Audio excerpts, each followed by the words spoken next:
Donc nous, chez Avancy, on a développé une méthodologie éprouvée qui permet de gagner des parts de marché dans un contexte assez concurrentiel. Donc on voit ici 3 phases. Une phase 1 qui est transformer les données en connaissances, une phase 2 qui est transformer les connaissances en actions, une phase 3 qui est transformer les actions en profit.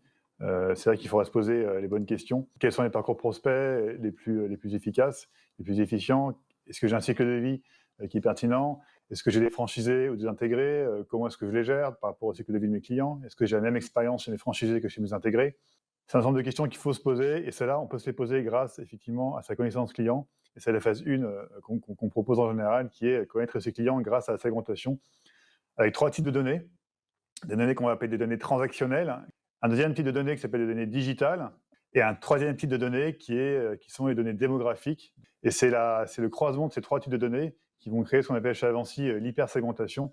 Après, il y a deux autres phases dont je vais laisser Aurélie vous parler. La deuxième phase consiste du coup à travailler un plan CRM qui renforce justement les interactions avec la marque, qui puisse faire émerger les risques d'insatisfaction et traiter les points de rupture.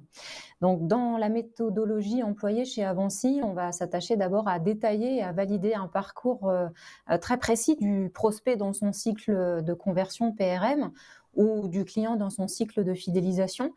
Ensuite, on va définir et convenir des scénarios d'action prioritaires à mettre en œuvre pour servir la conversion. Donc une fois qu'on a décidé du coup des scénarios d'action prioritaires, on va formaliser ces scénarios et écrire de façon précise la cible à laquelle on s'adresse, quel est l'objectif, quel sera le cycle de message, quels seront les canaux et les registres de communication employés, identifier les gabarits dont on aura besoin pour automatiser ces campagnes, et faire évoluer la disponibilité de la donnée pour déclencher l'action. C'est-à-dire que très important, on va se poser la question de savoir si on a vraiment à disposition les données de ciblage dont on a besoin, les données de déclenchement et les données de personnalisation ainsi que d'interruption des scénarios. Une fois fait, du coup, on pourra passer à une phase d'intégration et de paramétrage de ces scénarios dans la plateforme d'activation. Ensuite, la dernière phase qui consiste à, une fois la mise en place de vos scénarios et de vos campagnes effectives, à piloter